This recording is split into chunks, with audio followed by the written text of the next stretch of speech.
नमस्कार.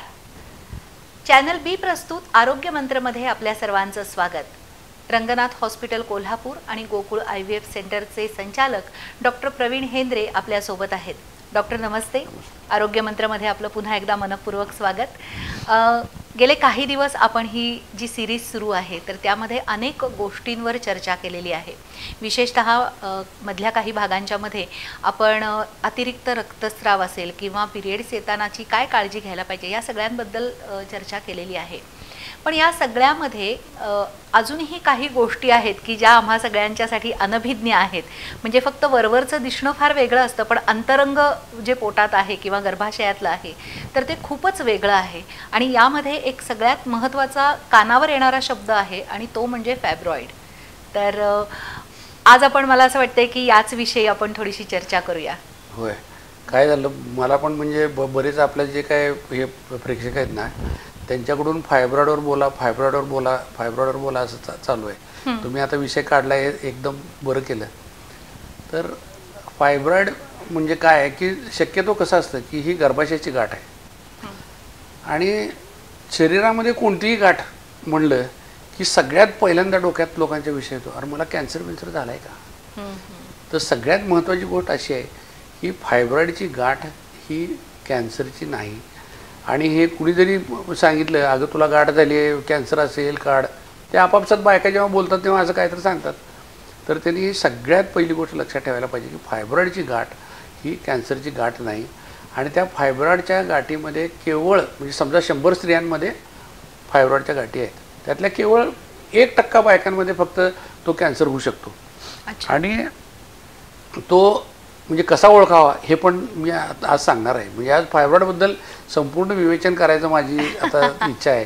दुसरं कारण हा प्रश्न येतो की मुळात फायब्रॉइड होतो म्हणजे नेमकं काय होतं. नाही ते सांगतो ना तुम्हाला की फायब्रॉइडचं अजून एक वैशिष्ट्य असं आहे की 30 वर्षाच्या वरील जेवढ्या स्त्रिया आहेत त्यातल्या 20% स्त्रियांना फायब्रॉइड असतो. म्हणजे हो असतो. बरं, आता काय आहे की फायब्रॉइडमुळं म्हणजे आता आपण जसं जसं याचा चर्चा करत जाऊ तसं कोणते फायब्रॉइडमुळं त्रास होतो, वेदना कुठल्या फायब्रॉइडमुळे होतात किंवा रक्तस्राव कुठल्या फायब्रॉइडमुळे होतं, हे सगळं आपण त्याच्यावर चर्चा करणारच आहे. पण बरेच फायब्रॉइड असे असतात की गर्भाशयामध्ये आपले निपचित पडून राहिलेले असतात. त्यांचा काही म्हणजे उपद्रव स्त्रियांना होत नाही. तर कधी काळी कुठल्या तरी कारणानं जेव्हा ते गर्भाशयाची सोनोग्राफी किंवा पोटाची सोनोग्राफी केली की त्यांना तिथं त्या रिपोर्टमध्ये येतं फायब्रॉइडची गाठ आहे.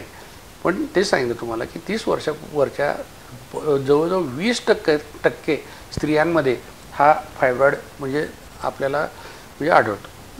आणि दुसरी गोष्ट फायब्रॉइड म्हणजे काय वेगळं काय नाही आहे, गर्भाशयाचा जो स्नायू आहे त्या स्नायूच्या एखाद्या पार्टला अतिरिक्त वाढ होऊन त्याची जी गाठ निर्माण होते तो फायब्रॉइड.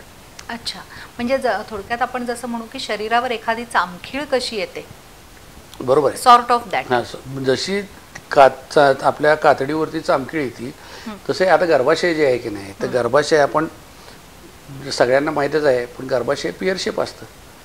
तर पिअर शेप जे असतं तर आणि त्याच्यामध्ये पोकळी असते, ज्या पोकळीमधून म्हणजे रक्तस्राव वगैरे जननमार्गावाटे बाहेर जात असतो. तर त्याच्यामध्ये कुठंही तो फायब्रॉइड असू शकतो. आणि दुसरी गोष्ट म्हणजे त्याचं म्हणजे तुम्ही जर म्हणाल की 20% स्त्रियांना फायब्रॉइड होतो, मग 80% का होत नाही. काय त्या 20% स्त्रियांनी काय केलं आहे, म्हणजे त्यांनी काय खाल्लं आहे म्हणून फायब्रॉइड होतो आहे का, त्यांचं अनुवंशिक फायब्रॉइड आहे, असं काहीही नाही. कोणाला होईल आणि कोणाला नाही.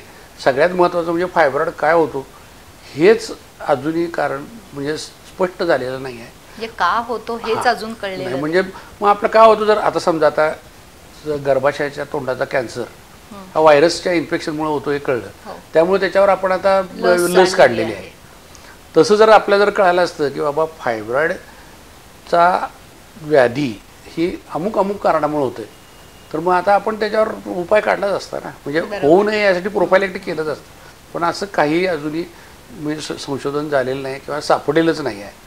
त्यामुळे फायब्रॉइडची गाठ होते. फक्त ही फायब्रॉइडची गाठ जी आहे ही इस्ट्रोजन डिपेंडंट आहे एवढं माहिती आहे. म्हणजे इस्ट्रोजन नावाचा जो हार्मोन आहे स्त्री बीजांड कोशातून म्हणजे जेव्हा म्हणजे त्यांचं ज्यांना चाइल्ड बेरिंग एज ग्रुप आहे, म्हणजे ज्यांना म्हणजे मेनार्के पदर आल्यापासून ते मेनॉपॉज म्हणजे रजोनिवृत्तीपर्यंत या कालावधीमध्ये तो जास्ती आढळतो आणि तो इस्ट्रोजनचं प्रमाण जसं कमी अधिक प्रमाणात होईल शरीरामधलं तसा त्याची वाढ कमी अधिक प्रमाणात होते. तुम्ही जर गरोदरपणामध्ये इस्ट्रोजनचं प्रमाण इतकं वाढलेलं असतं की त्यावेळेस त्या म्हणजे गर्भाच्या बरोबर आणि गर्भाशयाच्या बरोबरच त्या फायब्रॉइडमध्ये सुद्धा वाढ होते आणि जेव्हा डिलिव्हरी होते तेव्हा त्या फायब्रॉइड पुन्हा मूळ पदावर सुद्धा जाऊन बसते. म्हणजे इट इज इस्ट्रोजन डिपेंडंट म्हणजे हे आहे तो. आता ट्यूमर म्हणलं की परत डोक्यात काय तरी म्हणून मी ट्यूमर हे म्हणत नाही, तर तो एस्ट्रोजन डिपेंडंट हा फायब्रॉइड असतो, गर्भाशयामध्ये असतो. अच्छा, पण ते गर्भाशयामध्ये कुठं असतं? त्याचं लोकेशन असं काही ठराविक असतं का कुठेही गर्भाशयामध्ये? नाही, गर्भाशयामध्ये तो कुठेही असतो. आता गर्भाशयाचं मी मगाशी तुम्हाला सांगितलं की पियर शेप आहे बरोबर, तर म्हणजे पेरूसारखं आपल्या. तर पेरूचा वरचा जिकडं फूल असतं तो भाग आपण त्याला फंडस म्हणूया आणि खालच्या बाजूला जिथं देठ आहे त्याला आपण सर्विक्स किंवा गर्भाशयाच्या पिशवीचं तोंड आपण म्हणूया. जे तोंड आहे ते जनन मार्गावाटे बाहेर म्हणजे कनेक्टेड आहे. तर याच्यामध्ये फंडसला असेल तर फंडसचा फायब्रॉइड म्हणायचं. गर्भाशयाच्या पिशवीच्या तोंडाजवळ असेल तर त्याला सर्विक्स म्हणजे सर्वायकल फायब्रॉइड म्हणायचं. म्हणजे गर्भाशयाच्या पुढच्या बाजूला असेल तर त्याला अँटेरियर वॉल फायब्रॉइड म्हणायचं. त्याचबरोबर मागच्या बाजूला असेल म्हणजे जिकडं आता पुढच्या बाजूला मूत्राशय आहे, मागच्या बाजूला असेल तर गुदद्वार आणि मोठा आतडा आहे, तर तिकडं असेल तर पोस्टिरियर फायब्रॉइड म्हणायचं. तेच तो समजा बाजूला असेल गर्भनलिकेच्या खालच्या बाजूला तर तिथं ब्रॉड लिगामेंट असतो तर त्याला ब्रॉड लिगामेंट फायब्रॉइड म्हणायचं. म्हणजे त्याच्या लोकेशनप्रमाणे म्हणजे जिथं गर्भाशयाला संबंध त्या म्हणजे भागामध्ये येतो त्या भागाप्रमाणे त्याला ते नाव दिलेलं असतं. पण मग हे सगळे जे फायब्रॉइड्स जे असतात तर ते गर्भाशयाच्या आतच असतात का गर्भाशयाच्या बाहेरच्या बाजूला पण असतात? नाही, आता काय माहिती आहे का की आता ही मी तुम्हाला म्हणजे लोकेशन वाईज ह्या सगळ्या गोष्टी सांगितल्या बरोबर. म्हणजे समजा आता कोल्हापूर आहे ना तर आपण शाहूपुरी, लक्ष्मीपुरी हे असे सगळ्या वेगवेगळे भाग सांगितले तुम्हाला. म्हणजे त्या गर्भाशयाच्या वेगवेगळ्या भागाप्रमाणे तो तुम्हाला सांगितलं. ह्या सगळ्या गोष्टीचा म्हणजे गफलत होऊ नये ह्यासाठी फिगो म्हणजे जी इंटरनॅशनल आमची गायनेकॉलॉजिस्ट लोकांची संस्था आहे त्यांनी ह्याचं क्लासिफिकेशन केलेलं आहे. अच्छा. आणि त्याचा त्यांनी कसा क्लासिफिकेशन केलेलं आहे, जे गर्भाशयाच्या पोकळीमध्ये आहे म्हणजे एंडोमेट्रियल कॅव्हिटीमध्ये आहे म्हणजे ज्याला देठ आहे आणि एंडोमेट्रियल कॅव्हिटीमध्ये आहे त्याला 0 फिगोच्या क्लासिफिकेशन त्यांना नाव दिलं आहे. दुसरं जे आहे ते एक म्हणजे फिगो क्लासिफिकेशन नंबर 1 म्हणजे जे आहे की गर्भाशयाच्या पोकळीतच आहे पण त्याचा म्हणजे बहुतांश भाग जो आहे तो पोकळीमध्ये आहे आणि 50% कमी भाग आहे तो गर्भाशयाच्या वॉलमध्ये आहे म्हणजे भिंतीमध्ये आहे. अच्छा. हां हां हां हां. थोडक्यात तुम्हाला सांगतो, आता पेरू आहे ना, पेरूमधले आपण समजा आतले बी जर काढलं आणि तो पोकळ जर केला तर ती कॅव्हिटी असं समजूया आपण. तर कॅव्हिटीमध्ये लोंबत असेल तर 0. मग 50% जर हे काय म्हणताला जास्ती तो आतल्या पोकळीत असेल तर तो 1.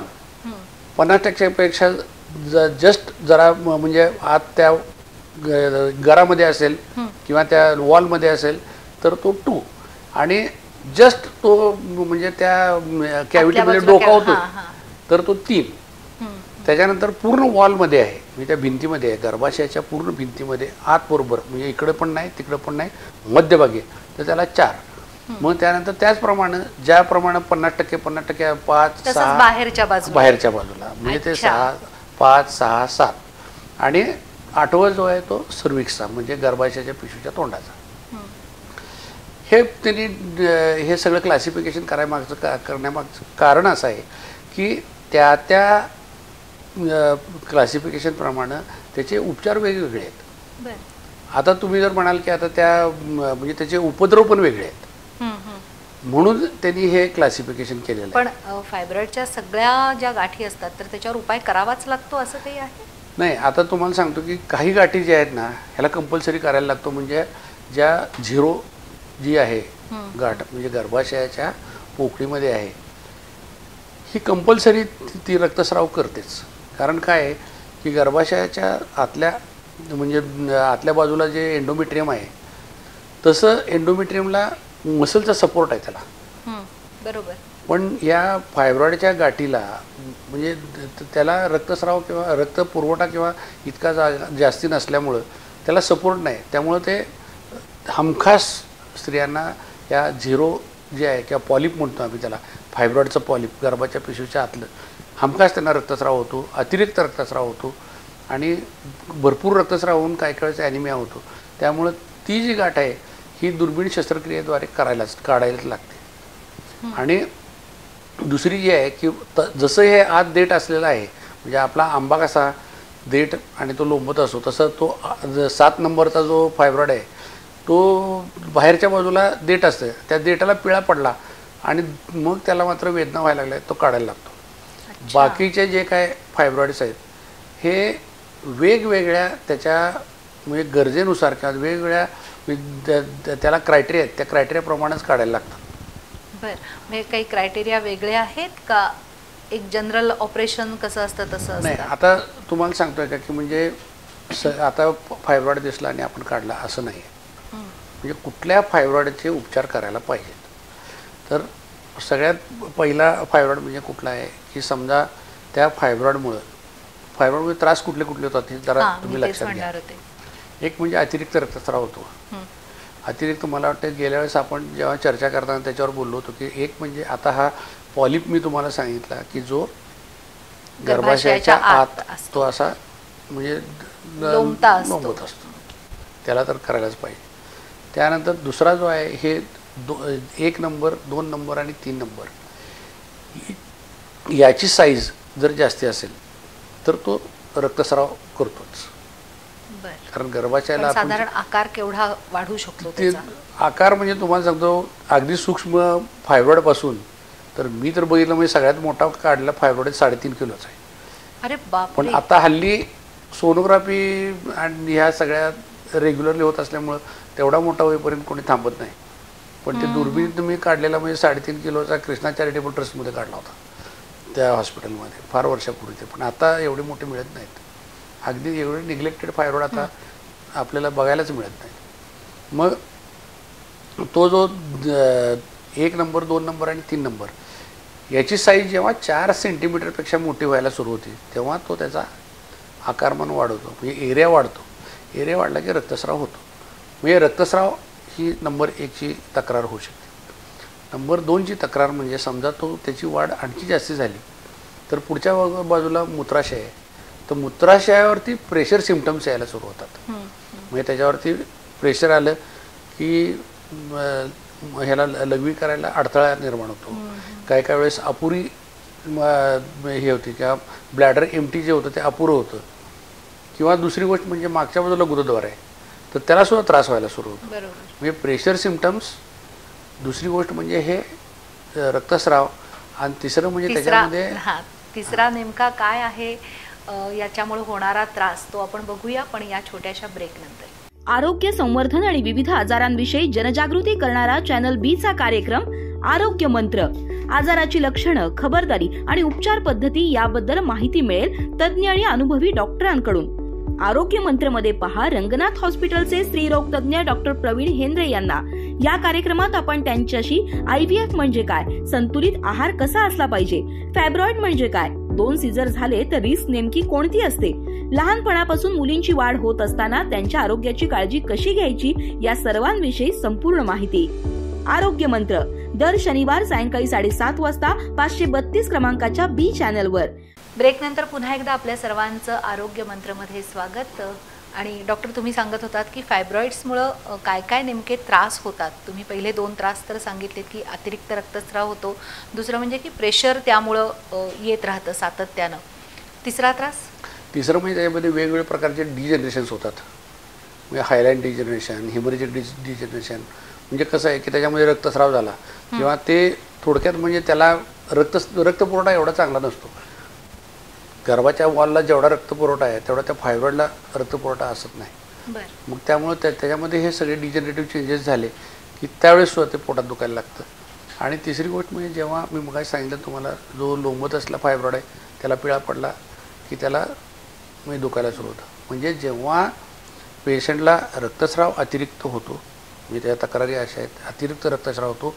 दुसरं म्हणजे त्याला वेदना व्हायला लागतात, प्रेशर सिम्पटम्स येतात आणि तिसरा प्रकार म्हणजे कसा आहे की फायब्रॉइड म्हणजे ग्रेड म्हणजे फिगोच्या क्लासिफिकेशनप्रमाणे 4 नंबरचा वॉलमध्ये आहे किंवा 5 आणि 6 आणि 7 जे असे बाहेर आहेत आणि त्या पेशंटमध्ये वंध्यत्वची चिकित्सा म्हणजे आपण उपचार करत आहे आणि तरीसुद्धा तिला 1, 2 ते 3 वर्षात जर काही गर्भधारणा झाली नाही तर त्याचा इनडायरेक्ट हे काय म्हणतात त्याला या फायब्रॉइडमुळे परिणाम होत असावा असा अंदाज आहे. त्यामुळं तो फायब्रॉइड काढला जातो. नाही तर अशा प्रकारचे फायब्रॉइड आहेत ना बऱ्याच वेळेस गरोदरपणात काय सिझेरिनच्या वेळेससुद्धा आम्हाला दिसतात. म्हणजे याचा अर्थ असा की फायब्रॉइड झाला म्हणजे मला गर्भधारणा होऊ शकत नाही असं काहीही नाही. गर्भाशयाच्या वरच्या बाजूचे जे फायब्रॉइड आहेत म्हणजे 7 नंबर 6 नंबर 5 नंबर ह्यांच्यामुळं म्हणजे गर्भधारणेला कुठेही अडथळा निर्माण होत नाही. फक्त तो पेडन्क्युलेटेड आहे तो जर काय स्त्रीबीजांड कोशाजवळ कुठेतरी असला तर स्त्रीबीज जे उचलायला लागतं स्त्री गर्भनलिकेमध्ये त्या फिमरेल एंडनं तिथं जर अडथळा आला तर ते तो अडथळा आणू शकतो. किंवा दुसरी गोष्ट म्हणजे गर्भाशयाच्या वॉलमधला 4 नंबर फिगो 4 तो जर 4, 5, 6 सेंटीमीटरपेक्षा जर मोठा झाला तर मग तो हे काय म्हणतात म्हणजे वंध्यत्वाला त्रास देऊ शकतो. मग अशा वेळेस वंध्यत्वासाठी म्हणून तो म्हणजे मायामेक्टमी आम्ही म्हणतो त्याला तर तो फायब्रॉइड मग त्याला उपचार करायला लागतात.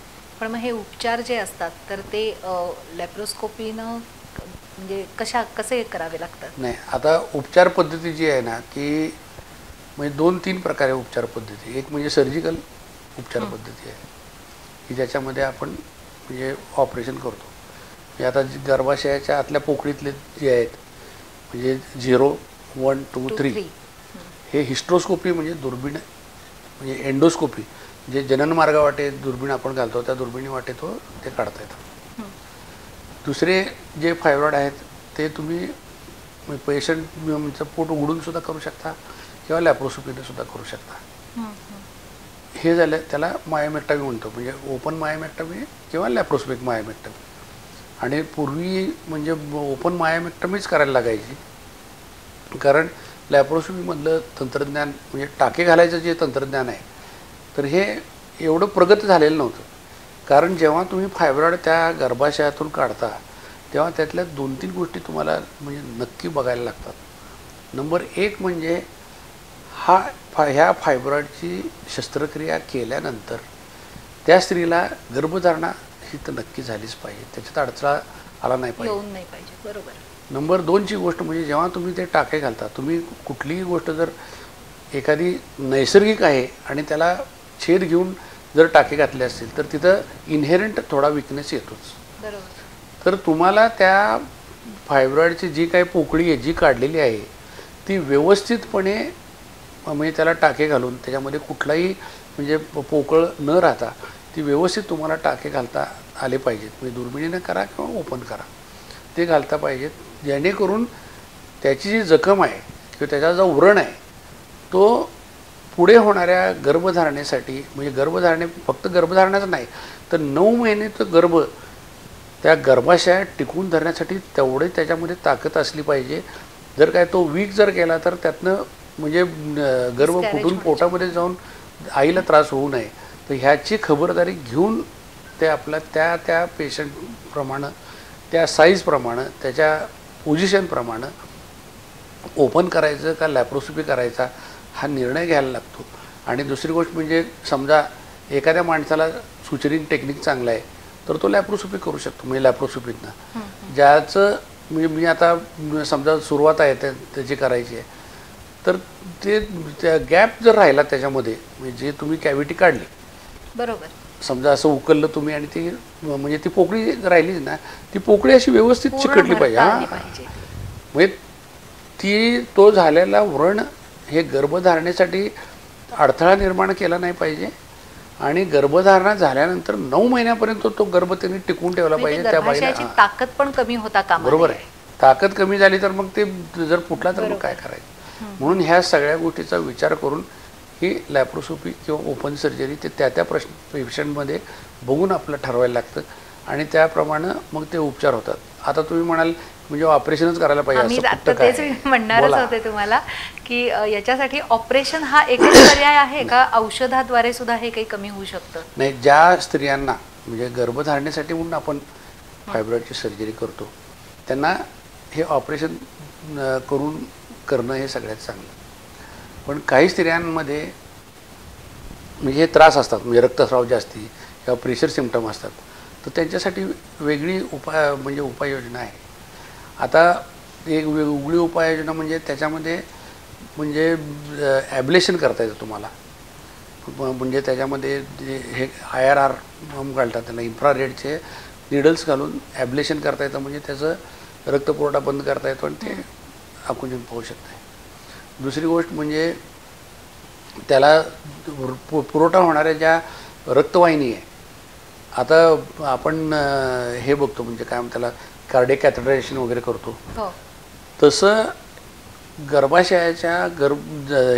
गर्भाशयाला पुरवठा करणारी जी युट्राईन आर्टरी आहे त्याला कॅन्युलेशन करतात. म्हणजे त्याच्यामध्ये जसं आता हृदयाचं पण कॅथेटरायझेशन, तसं कॅथेटरायझेशन करून त्या गर्भाशयाच्या गाठीला रक्तपुरवठा करणारी म्हणजे अशी सिलेक्टिव्हली ती आर्टरी शोधता येईल. आणि ती सिलेक्टिव्हली आर्टरी शोधून त्याच्यामध्ये ह्याच्या पेलेट्स टाकून ती ब्लॉक करता येते की ज्याच्यामुळे तिचं रक्तस्राव गोठला की ते फायब्रॉइड म्हणजे हे होतो, छोटा छोटा होत जातो.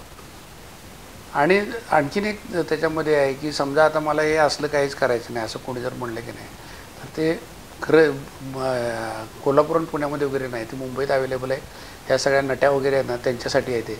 त्याला म्हणतात हे काय त्याला फोकस अल्ट्रासाऊंड सिस्टीम असते की त्याच्यामध्ये तुम्ही काय नाही फक्त जाऊन त्या मशीनवर झोपायचे पुस्तक वाचत 3-4 तास, आणि त्या फोकस अल्ट्रासाऊंडमुळं त्याच्यामध्ये जो रक्तपुरवठा आहे तो त्याच्यावरती बंबार्डमेंट करून तो कमी केला जातो आणि तो फायब्रॉइड जो आहे तो श्रिंक होतो. आणि श्रिंक होतो म्हणजे त्याची साईज कमी होती, पण 40% साईज कमी होती की जेणेकरून त्याला होणारा रक्तस्राव आणि ॲट द सेम टाईम त्यांचे जे काही कंप्लेंट्स आहेत म्हणजे प्रेशर सिम्पटम्स आहेत ते सगळ्या कमी होतात. आणि त्यातनं त्यांना होणाऱ्या वेदना किंवा त्यातून होणारी त्रास यातून त्यांना ती मुक्ती मिळू शकते. हे म्हणजे नॉन ऑपरेटिव्ह म्हणजे कुठलंही ऑपरेशन न करता. डॉक्टर तुम्ही बोलताना आता म्हणालात की हे तिथल्या नट्यांच्यासाठी म्हणजे खूप महागडी आहे का ट्रीटमेंट? 4-5 लाख रुपये. अच्छा. 4-5 लाख रुपयासाठी फायब्रॉइड कुणाला जर करायचं असेल तर मुंबईमध्ये अवेलेबल आहे ते. पण ते म्हणजे पण त्यातनं पूर्ण निघत नाही ना. सगळ्यात महत्त्वाचं काय आहे की पूर्ण निघत नाही आहे, तो 40% फक्त त्याची साईज कमी होती. त्यामुळं आता दुसरी गोष्ट असं आहे की आपला हे माहीतच आहे की इस्ट्रोजन डिपेंडंट आहे तो फायब्रॉइड. इस्ट्रोजन डिपेंडंट असल्यामुळं तो फायब्रॉइड जो आहे तो मेनोपॉज झाल्यानंतर बऱ्याच स्त्रियांना आपोआपच तो छोटा श्रिंक होत जातो, बारीक होतो. माझ्याजवळ तर म्हणजे अगदी म्हणजे मोठे मोठे फायब्रॉइड आहेत की ज्या मेनोपॉजल एजला असल्या स्त्रियांमध्ये ज्यांची मासिक पाळी गेलेली आहे त्याचे फायब्रॉइड मी त्यांना सांगितलं कुठलाही त्रास नाही किंवा काय नाही, राहू देत आपल्याबरोबरच जाऊ दे, कशाला काढायचं विनाकारण. म्हणजे का बैल म्हणजे त्रास नाही काय नाही, मासिक पाळी गेली आहे आणि फक्त फायब्रॉइड दिसतोय. तर मग असं पण आहे की म्हणजे ऑपरेशनचा उपचार, नॉन ऑपरेटिव्ह उपचार आणि काहीच उपचार करू नये हे सगळंच त्याच्यामध्ये आहे. म्हणजे फायब्रॉइडला म्हणजे आला फायब्रॉइड की चल काढ असं काय नाही आहे. म्हणजे इट इज इंडिव्हिज्युअल हे आहे, म्हणजे काय टेलर मेड आहे हे नाही. म्हणजे रेडीमेड कुठलंच त्याला उपचार नाहीत. तुमच्या प्रकृतीप्रमाणे, तुमच्या गरजेप्रमाणे, तुमच्या तक्रारीप्रमाणे त्याला उपचार करावा लागतो. नक्कीच. आणि ज्यांना गर्भधारणा हवी आहे आणि त्यांच्यात जर का फायब्रॉइड असतील तर ते मात्र वेळीच काढणं गरजेचं आहे. नाही तो डिपेंडिंग ऑन पोझिशन परत. नक्कीच. या सगळ्या महत्त्वाच्या विषयावर मला असं वाटतं की डॉक्टर आपल्याला हा आजचा भाग पुरू शकत नाही आहे. आपल्याला पुन्हा याच्यावर अजून काहीशी चर्चा करावी लागेल, पण ती पुढच्या आठवड्यामध्ये आपण करूया. पुढच्या आठवड्यामध्ये पुन्हा एकदा आपण भेटणार आहोत चॅनल B प्रस्तुत आरोग्य मंत्रमध्ये. डॉक्टर नमस्ते.